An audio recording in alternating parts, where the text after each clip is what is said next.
একটা বয়স আসবে ভাই, তখন সেজদা করতে চাইবেন, কিন্তু শরীরে আর কুলাবে না, মেরুদণ্ড এমন অবস্থা হয়ে যেতে পারে যে রুকু সেজদাটাও আর করতে পারবেন না। এখন সেজদা করছেন না, একটা সময় সেজদা করতে চাইবেন কিন্তু আর পারবেন।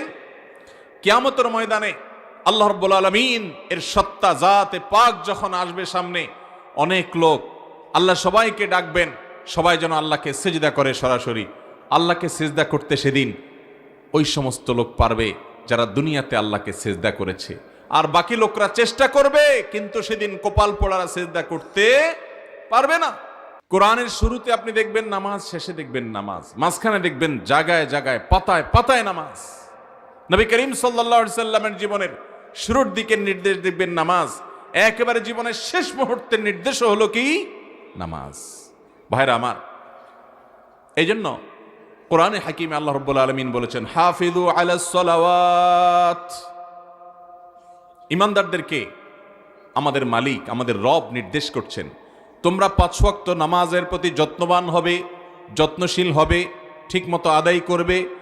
ওয়াসসালাতিল ওয়াসতা, বিশেষ করে স্পেশাল ভাবে মধ্যম যে নামাজ আছে, মুফাসসির উলামায়ে কেরাম বেশিরভাগ বলেছেন আসরের নামাজের কথা বলা হয়েছে এখানে, যে এই নামাজের প্রতি বিশেষভাবে যত্নশীল হবে। অনেক উলামায়ে কেরাম অন্য নামাজের কথাও বলেছেন। ফজরের নামাজের কথা বিশেষভাবে নবী সাল্লাল্লাহু আলাইহি ওয়াসাল্লাম বিভিন্ন হাদিসে গুরুত্ব আরোপ করেছেন। নামাজ তো অনেকেই পড়ে, দেখবেন ফজরের সময় আসতে পারে। নবী সাল্লাল্লাহু আলাইহি ওয়াসাল্লাম বলেছেন মুনাফিক এবং মুসলমান এই দুইজনের মধ্যে একটা পার্থক্য আছে। অনেক পার্থক্যের মধ্যে একটা পার্থক্য হলো ফজর এবং আসর, এই 2 ওয়াক্ত নামাজ ইমানদারের জন্য পড়া অনেক সহজ হয়। যার অন্তরের মধ্যে নেফাকি আছে, কপটতা আছে, ইমান নিয়ে সন্দেহ সংশয় আছে, দুর্বলতা আছে, ওই কপাল পড়া হতভাগার জন্য ফজর পড়াটা কষ্ট হয়ে যায়, অর্থাৎ সে ফজর পড়তে পারে না। ভাইরা আমার, আমরা প্রত্যেকে যদি নিজের অবস্থানকে এই প্যারামিটার দিয়ে মাপার চেষ্টা করি, তাহলে দেখতে পাবো আমাদের ইমানের অবস্থা কোন জায়গা। 5 ওয়াক্ত নামাজের নির্দেশ এত গুরুত্বপূর্ণ, বারবার করে আল্লাহ তাআলা স্মরণ করিয়েছেন, তার রাসূল সাল্লাল্লাহু আলাইহি ওয়াসাল্লাম স্মরণ করিয়েছেন, জীবনের শেষ মুহূর্তে স্মরণ করাচ্ছেন। কারণ এই নামাজ ছাড়া আখিরাতে একটা কদম আমরা সামনে আগাতে পারবো। প্রতিটা কদমে এই নামাজের প্রভাব আমাদের থাকবে। চেহারার উজ্জ্বলতা থাকবে ওযুর কারণে, সিজদার অঙ্গগুলো আলোকিত থাকবে সালাতের কারণে। আপনার আখিরাতের জীবনে ভয়ঙ্কর পরিস্থিতির সামনে দুনিয়ার কোন মাস্তানি, সরদারি, টাকা পয়সা, প্রভাব প্রতিপত্তি, শিক্ষা দীক্ষা কোনো কিছু যখন কাজে লাগবে না, এই সালাত আপনার জীবনে অনেক বড় ভূমিকা রাখবে। সেজন্যই আহকামুল হাকিমিন, তিনি জানেন, তিনি গায়েবের মালিক, তিনি বারবার করে সালাত আদায় করতে বলেছেন। নবী করিম সাল্লাল্লাহু আলাইহি সাল্লামকে আল্লাহ মেরাজে নিয়ে দেখিয়েছেন নামাজ না পড়লে তার পরিণাম কি হয়, নামাজি ব্যক্তির তার পুরস্কার কি হয়। এজন্য তিনি বারবার করে দুনিয়া থেকে চলে যাচ্ছেন, তখনও বলে যাচ্ছেন, পুরো কথাও বলতে পারতেছেন না, তারপরও বলছেন আসসালাহ আসসালাহ, তোমরা নামাজের উপরে খবরদার সাবধান থাকবা। কারণ তিনি জানেন এর ভয়াবহতা কি। আল্লাহ রাব্বুল আলামিন তাকে দেখিয়েছেন যে পাথরের উপর মাথা রেখে আঘাত করা হচ্ছে কোন এক জাহান্নামীকে। জিজ্ঞাসা করলেন এর অপরাধ কি? বলা হলো, হে আল্লাহর রাসূল, এর অপরাধ হলো সে ফরজ নামাজ না পড়ে ঘুমিয়ে থাকতো, অলসতা করত, অবহেলা করত, ওয়াক্তকে ওয়াক্ত ফরজ নামাজ চলে গেছে, তার বুক কাঁপে নাই, সে নামকে ওয়াস্তে মুসলমান ছিল, এই জন্য জটিল এবং কঠিন শাস্তি তাকে দেওয়া হচ্ছে। নবী সাল্লাল্লাহু আলাইহি সাল্লাম সেজন্য বলেছেন আউয়ালু মা ইউহাসাবু বিহিল আবদু ইয়াউমাল কিয়ামাতি আস-সালাহ। ও মুসলমান, তোমার মৃত্যুর পর তোমার রবের সামনে তোমাকে দাঁড়াতে হবে, কিয়ামতের ময়দানে একত্র হতে হবে, এই জীবনের প্রতিটি পা ফেলার জন্য হিসাব দিতে হবে, প্রতিটা ছোট বড় কর্মের জন্য জবাবদিহি করা লাগবে। যা খুশি তা করে চলে যাবে, দুনিয়াতে পার পেয়ে যাব। তুমি মনে করছো কেউ তো বাধা দিচ্ছে না, কই নামাজ না পড়লেও তো কোনো অসুবিধা হচ্ছে না, কই কোনো খারাপ কাজ করলেও তো পার পাওয়া যাচ্ছে, ফাঁকি ঝুঁকি দেওয়া যাচ্ছে, মানুষের চোখে ধুলি দেওয়া যাচ্ছে।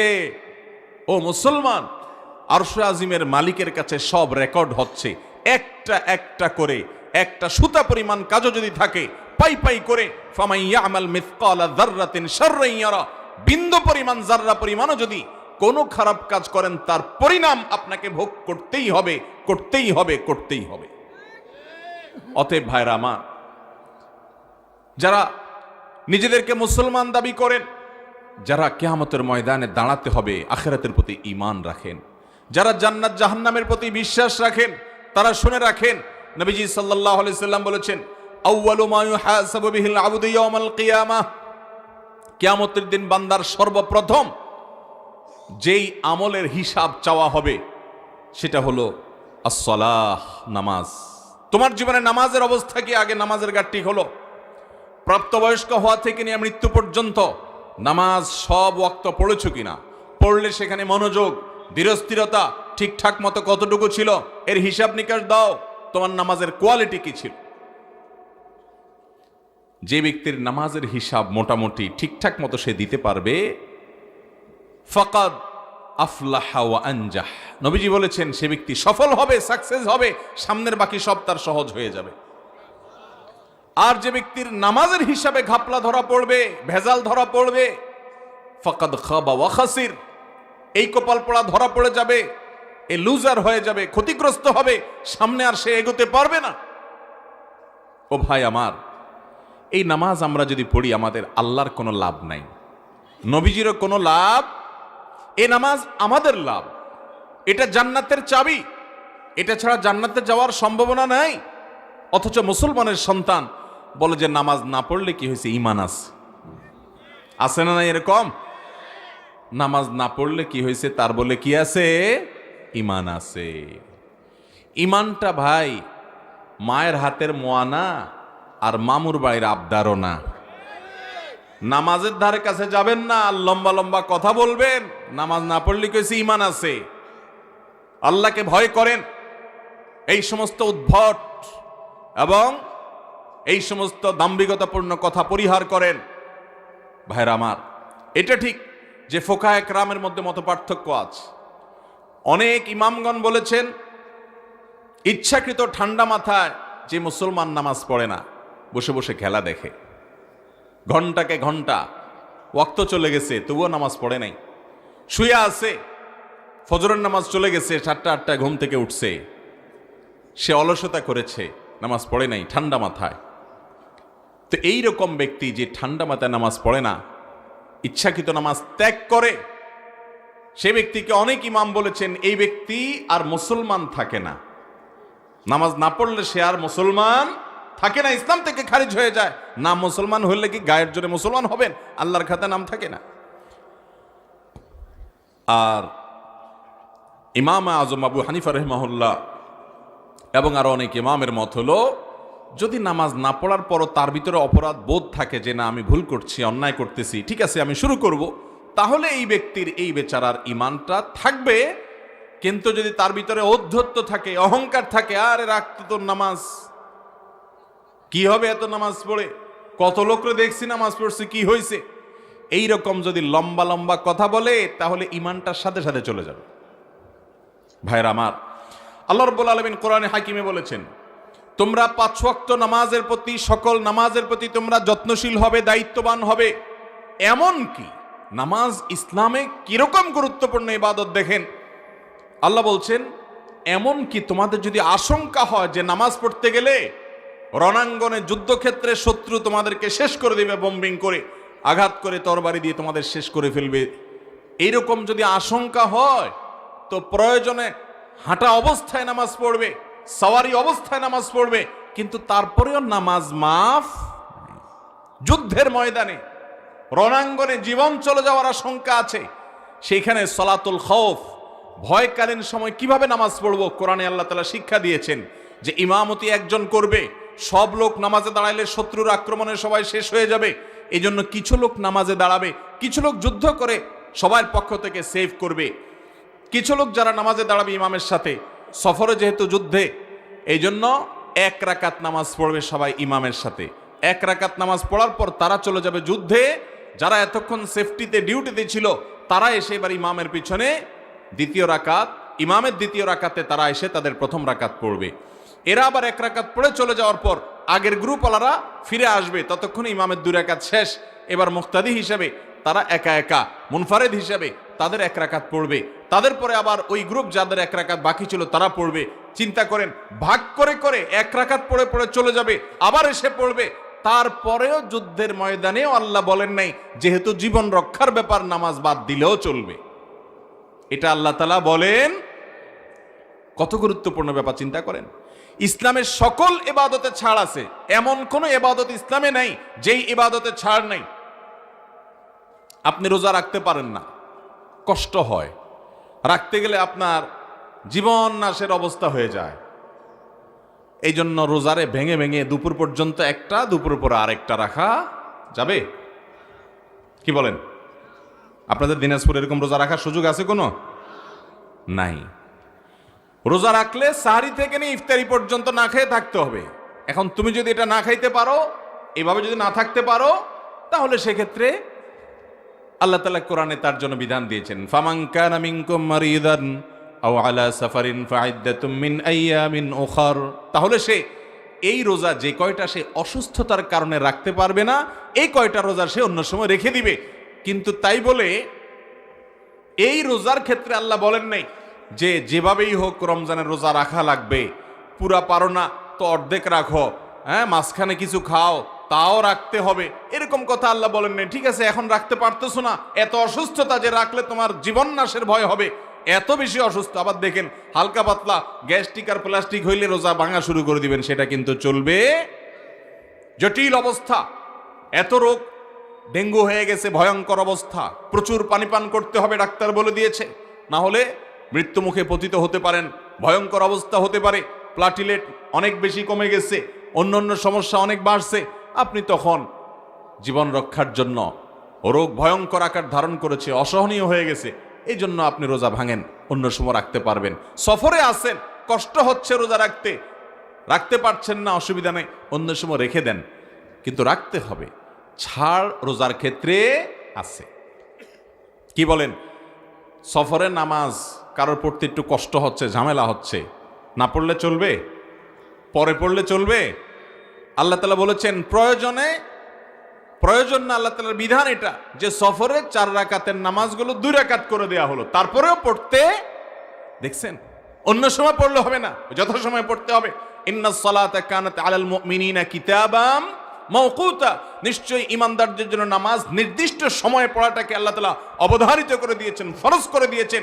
এটা ছাড়া মুসলমানের কোনো গতি। ভাইরা আমার, আপনি দেখুন, একজন মানুষ সমুদ্রে ডুবে গেছে, ওই সমুদ্রে নিমজ্জিত অবস্থায় একটা কলা গাছ ধরে অথবা একটা বেলুন অথবা কোনো একটা কিছু ধরে সে কোনো রকম ভেসে আছে, লাইফ জ্যাকেট আছে, একটু ভেসে আছে। এই অবস্থায় নামাজের যদি সময় হয়, ইসলামী শরিয়ার নির্দেশনা হলো ওই অবস্থায়, সমুদ্রে নিমজ্জমান অবস্থায় হলেও যেই দিকে কেবলা, কেবলা কোন দিকে জানে না, অনুমান করে আন্দাজ করে কে যেদিকে কেবলা মনে হয় ওই দিকে ফিরে সে ইশারায় হলেও নামাজ পড়তে হবে, নামাজ মাফ নাই। নবী করিম সাল্লাল্লাহু আলাইহি সাল্লাম বলেছেন, তোমাদের মধ্যে যে দাঁড়িয়ে নামাজ পড়তে পারে না সে বসে পড়বে, যে বসে পড়তে পারে না সে শুয়ে পড়বে, তারপরেও নামাজ তরক করার কোনো সুযোগ নাই। আল্লাহ তাআলা এই জন্য বলেছেন কোরআনে, ফাইন খিফতুম ফারজালনা আও রুকবানা, নামাজ পড়তে ভয় হয়, জীবন নাশ হতে পারে, তাহলে প্রয়োজনে হেঁটে হেঁটে সওয়ারি অবস্থায় হলেও পড়তে হবে। নবী আলাইহিস সালাতু ওয়াস সালাম আরো বলেছেন, বুনিয়াল ইসলামু আলা খামস, ইসলাম 5টা স্তম্ভের উপর দাঁড়িয়ে আছে। কয়টা খুঁটির উপর দাঁড়িয়ে আছে ইসলাম? 5টা। একটা ঘরের সাথে যদি ইসলামকে তুলনা করা হয়, একটা ঘর যেরকম অনেক কিছু লাগে, ইসলামেও অনেক কিছু লাগে। এর ভিতরে মেইন যেগুলো খুঁটি, পিলার, সেই ইসলামের পিলার হলো 5টা। এর ভিতরে প্রথম পিলার হলো কালিমাতুশ শাহাদা, আল্লাহর একত্ববাদের সাক্ষ্য দেওয়া এবং মুহাম্মদ সাল্লাল্লাহু আলাইহি সাল্লাম যে আল্লাহর রাসূল সে কথার সাক্ষ্য দেওয়া। এটা হলো ইসলামের 1 নম্বর খুঁটি। 2 নম্বর খুঁটি কি? 5 ওয়াক্ত সালাত, 5 ওয়াক্ত নামাজ। 3 নম্বর খুঁটি হলো যাকাত। 4 নম্বর খুঁটি হলো রোজা রমজান মাসের, আর 5 নম্বর খুঁটি হলো বাইতুল্লাহর হজ করা। তাহলে 5 খুঁটির ভিতরে ইমানের পরে সবচেয়ে ভালো কাজ হলো নামাজ। নামাজের চাইতে গুরুত্বপূর্ণ কোনো কাজ ইমানদারের কাছে আর হতে পারে না। ভাইরা আমার, কোরআনে কারিমে আল্লাহ তাআলা বলেছেন, যারা জাহান্নামে যাবে, জাহান্নামে লোকগুলোকে জিজ্ঞাসা করা হবে, মা সালাকাকুম ফি সাকার, তোমাদেরকে জাহান্নামে কোন কাজে নিয়ে এসেছে, কি কারণে তোমরা জাহান্নামে আসলা? ক্বালু লাম নাকু মিনাল মুসাল্লিন ওয়া লাম নাকু নুতঈমুল মিসকিন। তারা বলবে, আমরা জাহান্নামে আসছি, এর প্রথম কারণ হলো যে আমরা মুসল্লি ছিলাম না, নামাজ পড়তাম না। ভাইরা আমার, এটি জাহান্নামে যাওয়ার অন্যতম প্রধান কারণ। খলিফাতুল মুসলিমিন ওমরে ফারুক রাদিয়াল্লাহু তাআলা আনহু বলেছেন, লা হাজ্জা ফিল ইসলাম লিমান তারাকাস সালাহ, যে ব্যক্তি নামাজ ত্যাগ করে ইসলামে তার কোনো অংশ নাই, কোনো হিস্সা নাই। ও মুসলমান, আর যা করেন না করেন, 5 ওয়াক্ত নামাজ আপনি ছাড়তে পারেন না। প্রতিদিন 5 বার পুরুষ হিসাবে মসজিদে আপনাকে হাজিরা দিতে হবে। নবী করিম সাল্লাল্লাহু আলাইহি সাল্লাম বলেছেন, যদি কেউ 5 ওয়াক্ত নামাজ জামাতের সাথে ঠিকঠাক মতো আদায় করে, মহিলারা বাসায় আউয়াল ওয়াক্তে সময় মতো ঠিকঠাক মতো ভালো মতো যদি সময় মতো তারা আদায় করে, তো আল্লাহ রাব্বুল আলামিন ওই ব্যক্তির 1 ওয়াক্ত পড়ার পর পরবর্তী ওয়াক্ত পর্যন্ত যত ছোটখাটো গুনাহ হয়, এই 2 ওয়াক্তের মধ্যবর্তী সময়ের সমস্ত ছোটখাটো গুনাহকে আল্লাহ তাআলা মাফ করে দেন। ভাইরা আমার, 5 ওয়াক্ত সালাত আদায় করবো তো ইনশাআল্লাহ? আমরা সবাই 5 ওয়াক্ত নামাজ পড়বো তো ইনশাআল্লাহ? আল্লাহ রাব্বুল আলামিন আমাদের সবাইকে সে তৌফিক দান করুন। সবাই কোরআনে কারিমে সে নির্দেশনা দেখবেন। আল্লাহ তাআলা বলেছেন, ফাইন তাবু ওয়া আকামুস সালাহ ওয়া আতাউজ যাকাহ ফাইখওয়ানুকুম ফিদ্দিন। তোমাদের ধর্মীয় ভাই, ধর্মের ভাই, মুসলমান ভাইকে যদি কেউ শিরক থেকে, কুফর থেকে তওবা করে আসে এবং নামাজ কায়েম করে, যাকাত আদায় করে, এই মূল কাজগুলো করলে সে তোমাদের ধর্মীয় ভাই। এই মূল কাজগুলো যদি কেউ না করে, সে তোমাদের মুসলমান ধর্মের ভাইও হতে পারে। অতএব 5 ওয়াক্ত নামাজ পড়বো তো ইনশাআল্লাহ? ভাইরা আমার, আমরা আল্লাহকে খুশি করার জন্য আজকের মাহফিলের ময়দান থেকে আসুন, নিজের সঙ্গে নিজে আমরা বোঝাপড়া করে ফেলি। আমরা এখানে আজকে নিজেরা নিয়ত করে ফেলি যে আমি নামাজ যত নষ্ট করেছি, আল্লাহর কাছে লজ্জিত হয়ে মাপ চেয়ে, অনুতপ্ত হয়ে আল্লাহ তাআলা আমাকে এখনো নিঃশ্বাস দিয়েছেন। ও যুবক ভাইরা, যারা মসজিদে যান না, যাদেরকে আল্লাহ শক্তি দিয়েছেন, সামর্থ্য দিয়েছেন, নামাজ পড়েন না, রুকু সেজদা করেন না, একটা বয়স আসবে ভাই, তখন সেজদা করতে চাইবেন, কিন্তু শরীরে আর কুলাবে না, মেরুদণ্ড এমন অবস্থা হয়ে যেতে পারে যে রুকু সেজদাটাও আর করতে পারবেন না। এখন সেজদা করছেন না, একটা সময় সেজদা করতে চাইবেন কিন্তু আর পারবেন। কিয়ামতের ময়দানে আল্লাহ রাব্বুল আলামিন এর সত্তা জাতে পাক যখন আসবে সামনে, অনেক লোক, আল্লাহ সবাইকে ডাকবেন, সবাই যেন আল্লাহকে সিজদা করে সরাসরি। আল্লাহকে সিজদা করতে সেদিন ওই সমস্ত লোক পারবে যারা দুনিয়াতে আল্লাহকে সিজদা করেছে, আর বাকি লোকরা চেষ্টা করবে কিন্তু সেদিন কপাল পোড়ারা সিজদা করতে পারবে না। ও ভাই আমার, সময় থাকতে আসুন আমরা সংশোধন হই, তওবায়ে নাসুহা করি। আমাদের 5 ওয়াক্ত নামাজ আমাদের আখিরাতকে সুন্দর করবে, আমাদের দুনিয়াকে সুন্দর করবে, আমাদের জীবনে বরকত দিবে, আমাদের সর্বদিক থেকে কল্যাণ এনে দিবে। 5 ওয়াক্ত নামাজ পড়া ছাড়া মুসলমানিত্বের দাবি করা, এটা তার সাজে না। অতএব 5 ওয়াক্ত নামাজ পড়বো তো ইনশাআল্লাহ? আজকের এই মজলিসে, আজকের এই মাহফিলে আমরা যদি 10-20 জন, 50 জন মানুষও যদি মনে মনে নিয়ত করেন যে আমি আজ থেকে আর নামাজ ছাড়বো না, আমার জীবনে নাকের ডগায় নিঃশ্বাস যতদিন থাকবে, আমার জীবন চলে যাবে, সব চলে যেতে পারে, আমি নামাজ ছাড়বো না। কারণ ইসলামে সব ইবাদতে ছাড় আছে, নামাজে ছাড় নাই ভাই, নামাজে ছাড় নাই। এটা সর্বাবস্থায় করতে হয়।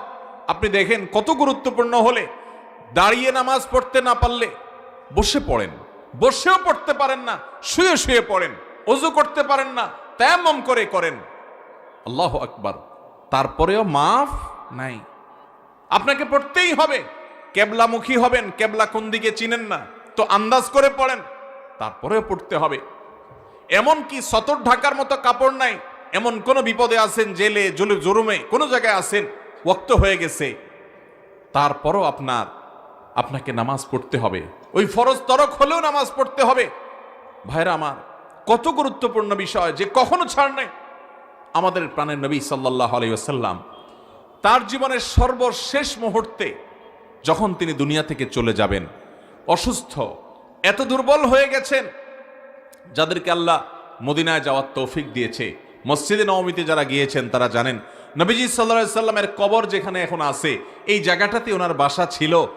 আর মসজিদে নববীতে ওনার যে মিম্বরটা আছে, এই বাসা থেকে মিম্বর আমাদের এই পুরো প্যান্ডেলটার এই মাথার ওই মাথা এতটুকু হবে না, আরো কম।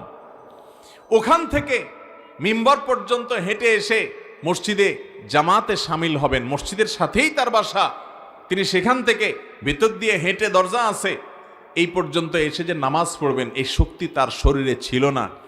নবীজি সাল্লাল্লাহু আলাইহি সাল্লাম তখন দুইজন সাহাবীকে ডাকলেন, আলী এবং আব্বাস রাদিয়াল্লাহু তাআলা আনহুমা, এই দুইজনকে ডেকে বললেন কাছে আসো। তারপর দুই হাতটা তাদের কাঁধের উপর তুলে দিলেন। গোটা শরীর উঠানোর মতো ক্ষমতা তার ছিল না, নবীজি পুরো শরীরের ভার তাদের উপর ছেড়ে দিলেন। তাদের দুই কাঁধে দুই হাত রেখে পাওগুলোতে মাটির সাথে টানতে টানতে তারা নিয়ে আসলেন তাকে মিম্বরের কাছে। নবীজি সাল্লাল্লাহু আলাইহি সাল্লাম ইমামতি করে নামাজ পড়ানোর মতো দাঁড়িয়ে সেই ক্ষমতা তার ছিল না। তিনি আবু বকরকে অনুরোধ করলেন আপনি ইমামতি করেন। আম্মাজান আয়েশা রাদিয়াল্লাহু তাআলা আনহা, তিনি জানেন তার বাবা নরম দিলের মানুষ, নবীজি সাল্লাল্লাহু আলাইহি সাল্লামের সামনে ইমামতি করতে তার বুক কাঁপবে, তিনি পারবেন না। আবু বকর রাদিয়াল্লাহু তাআলা আনহু কাচুমুচু করছেন, অপারগতা প্রকাশ করছেন, লাজুক মানুষ ছিলেন। আম্মাজান আয়েশা বলেন, হে আল্লাহর রাসূল, আমার বাবা বড় নরম দিলের মানুষ, বড় কোমল মনের মানুষ, উনি আপনার সামনে ইমামতি করতে পারবে না। আপনি কষ্ট করে আপনি ওনাকে এর জন্য মাজুর হিসাবে রাখেন, ছাড় দেন, উনি পারবে না আপনার সামনে নামাজ পড়াতে। এত সম্মান নবীজি সাল্লাল্লাহু আলাইহি সাল্লামকে করতেন, এত ইজ্জত তাকে করতেন। তখন নবী সাল্লাল্লাহু আলাইহি সাল্লাম নিজে ইমামতি করেছেন মাজুর অবস্থায়। তারপরেও দুইজনের কাঁধে ভর করে দুই পাকে মাটির সাথে টানতে টানতে নিয়ে গেছেন, তারপরেও বাসায় নামাজ পড়েন নাই। ও যুবক, আল্লাহর নবী যার পূর্বের পেছনের সবকিছু মাপ, যিনি জান্নাতীদের সর্দার, যিনি নবীদের সর্দার, যিনি আল্লাহর এত প্রিয় মানুষ, তিনি বাসায় নামাজ পড়লেও তো হইতো, কিন্তু ওই সময় পর্যন্ত জীবনের এরকম গুরুত্বপূর্ণ সময়, মৃত্যু মুখে পতিত, ভয়ঙ্কর অসুস্থ, এত দুর্বল শরীর নিয়ে নবীজি মসজিদের বাইরে নামাজ পড়েন নাই। আর ও যুবক, তুমি মসজিদে যাচ্ছ না, তোমার মালিকের সামনে তুমি মুখ দেখাবে কিভাবে? তুমি কিভাবে জবাবদিহি করবে? দিন এক সময় শেষ হয়ে যাবে ভাই, শক্তি এক সময় শেষ হয়ে যাবে। যখন বৃদ্ধ হয়ে যাবেন তখন মসজিদ থেকে আপনাকে কেউ টেনেও বের করতে পারবে না, তখন মসজিদ থেকে কেউ টেনেও বের করতে পারবে না। মুয়াজ্জিন দরজা বন্ধ করে দিলে তার সাথে ঝগড়া করবেন যে দরজা বন্ধ করার দরকার কি, একটু আল্লাহর ঘরে বসে তাসবিহ তাহলিল পড়ি, একটু তেলাওয়াত করি। ভাইরা আমার, ওই বৃদ্ধ বয়সে ইবাদত করতে চাইবেন, কিন্তু যৌবন বয়সটা শয়তানকে দিয়ে দিবেন, বৃদ্ধ বয়সটা শুধু আল্লাহর জন্য রেখে দিবেন, যৌবন বয়সটা ইবলিসের কথা অনুযায়ী চলবেন, নিজের মন মতো চলবেন। কোন মুখে আল্লাহর কাছে জান্নাত দাবি করবেন? 5 ওয়াক্ত নামাজ পড়বো তো ইনশাআল্লাহ। আমি কিছু হাত চাই, গণহারে না। ওয়াজ মাহফিলে গণহারে হাত সবাই তুলতে পারে, হাত তুলতে পয়সা করেই লাগে না, আমি জানি। ভাইরা, সেই হাত না।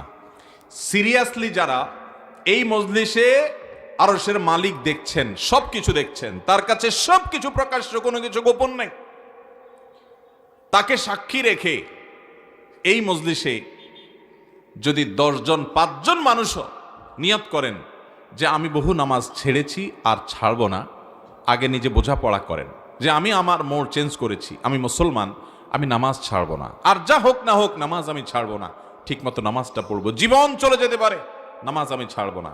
কোনো বন্ধুর আড্ডা মজলিস, ওরা নামাজ পড়ে না, ওদেরকে প্রয়োজনে আমি ছেড়ে দিব, নামাজ আমি ছাড়বো না। আমার কোনো কাজ কাম নামাজ পড়তে গেলে আর হয় না, ওই কাজ কাম প্রয়োজনে ছেড়ে দিব, নামাজ আমি ছাড়বো না। মুসলমান নামাজ ছাড়া থাকতে পারে না। নবী করিম সাল্লাল্লাহু আলাইহি সাল্লাম বারবার ওসিয়ত করেছেন নামাজের ব্যাপারে, বারবার, কারণ তিনি জানেন এই নামাজ ছাড়া আমার কোনো উপায় নাই।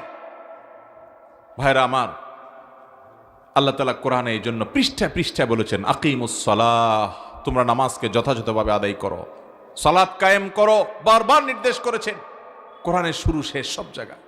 অতএব যারা 5 ওয়াক্ত নামাজ এখন থেকে নিয়মিত পড়বেন, দিল থেকে নিয়ত করেছেন, আল্লাহ তাআলাকে সাক্ষী রেখে শপথ করে মনের গভীর থেকে ভবিষ্যতের নামাজ পড়বেন, ছাড়বেন না, এই সংকল্প যারা করছেন, বুঝে শুনে মিছামিছি না, সিরিয়াসলি জীবনকে পরিবর্তন করে ফেলেছেন, হিম্মত করেছেন, এই মানুষগুলো শুধু হাত তুলবেন এখন। কিন্তু ইবলিস আপনাকে বুঝাবে, অনেকভাবে বুঝাবে। ভাইরা আমার, আমাদের দুশ্মন ইবলিস। আল্লাহ তাআলা আমাদের আদি পিতা আদম আলাইহিস সালামকে এই ইবলিসের ওয়াসওয়াসার কারণে জান্নাত থেকে বের করে দিয়েছেন। এই ইবলিস আমাদের শত্রু। আল্লাহ তাআলা ওকে ক্ষমতা দিয়েছেন, ইয়াজরি আহাদাকুম মাজরাদ দাম। নবীজি বলেছেন আমাদের শরীরের শিরায় শিরায় ইবলিস ঢুকতে পারে, শয়তান ঢুকতে পারে, আমাদের শরীরের ভিতরে প্রভাব সৃষ্টি করে, আমাদের মনের মধ্যে প্রভাব সৃষ্টি করে। এই মজলিসে এখন মানুষ যতগুলো আছে কমপক্ষে এতগুলো বরং এর চেয়ে বেশি ইবলিস আছে। কারণ প্রত্যেক মানুষের সাথে একজন করে মিনিমাম আছে, একজন করে আছে, আর এর বেশিও আছে। আমি এখন এত ওয়াজ করতেছি আল্লাহ রাব্বুল আলামিনের ভয়, কোরআনের কথা বলছি, হাদিসে রাসূলের কথা বলছি, যেগুলো জান্নাতে নিয়ে যেতে চায়। আমাদের জান্নাতে যাওয়ার পথে বাধা ইবলিস। আমাদের বাবা আদমকে বের করছে জান্নাত থেকে এই ইবলিস। আমরা ভালো কাজ করে, নেকামল করে, কোরআন পড়ে, সালাত পড়ে, হক হালালি চলে আমরা আবার জান্নাতে যাব, এটা ইবলিস হতে দিবে না। যখন ইবলিস আমাদের আদম আলাইহিস সালাম বাবা আদমকে সিজদা না করার অপরাধে জান্নাত থেকে বের হতে হয়েছে, তখন সে কিন্তু একটা প্রতিজ্ঞা করেছে, আমরা অনেকে জানি না। সে বলেছে, হে আল্লাহ, যাদের কারণে এই মানুষের কারণে আমাকে জান্নাত থেকে বের হতে হলো, আদমের কারণে, এই আদমের ছেলে মেয়েরা, তার সন্তানরা কিয়ামত পর্যন্ত যতজন আসবে, এদের প্রত্যেকের পথের মোড়ে মোড়ে বসে আমি সবাইকে জান্নাতের পথ থেকে সরাই দিয়া জাহান্নামের পথে উঠায় দিব, ওদেরকে ওইদিকে যেতে দেব না। আপনি নামাজ পড়তে চান, ইবলিস নামাজ পড়তে দেয় না, অলসতা সৃষ্টি করে, নানান বাজে চিন্তা করে, আরে রাখো পরে পড়বো, দেখা যাবে, এরকম বলে। এখনো সংকল্প করবেন, ইবলিস হয়তো আপনাকে বুঝাচ্ছে, আরে ধুত রাখ, হঠাৎ করে এরকম নিয়ত করে ফেললে কেমন হবে। নিয়ত করার পরে আবার কদিন পরে বলবে, আরে নিয়ত করছিস তো কি হয়েছে। এই ইবলিসের সঙ্গে সংগ্রাম করে যারা লড়াই করে জিততে পারবে, যারা নিজের প্রতিজ্ঞাকে ঠিক রাখতে পারবে, এই মানুষগুলাই জান্নাতি হবে ইনশাআল্লাহ। অতএব নিয়ত করবো তো ইনশাআল্লাহ।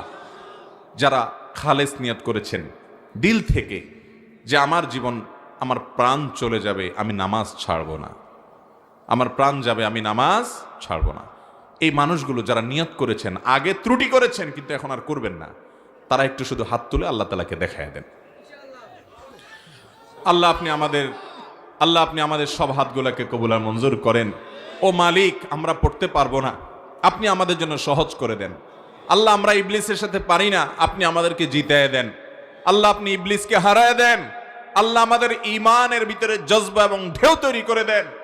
আল্লাহ, আমরা যেন মৃত্যু পর্যন্ত এক ওয়াক্ত নামাজও তরক না করি, সেই তৌফিক দান করেন। মালিক, যে বন্ধু আমার নামাজে বাধা সৃষ্টি হয়, ওকে ছাড়ার মতো ঈমানী শক্তি দিয়ে দেন। আল্লাহ, আপনার জন্য ত্যাগ করার শিক্ষা আমাদেরকে দিয়ে দেন। আল্লাহ, আমাদের মসজিদগুলো মুসল্লি দিয়ে পরিপূর্ণ করে দেন।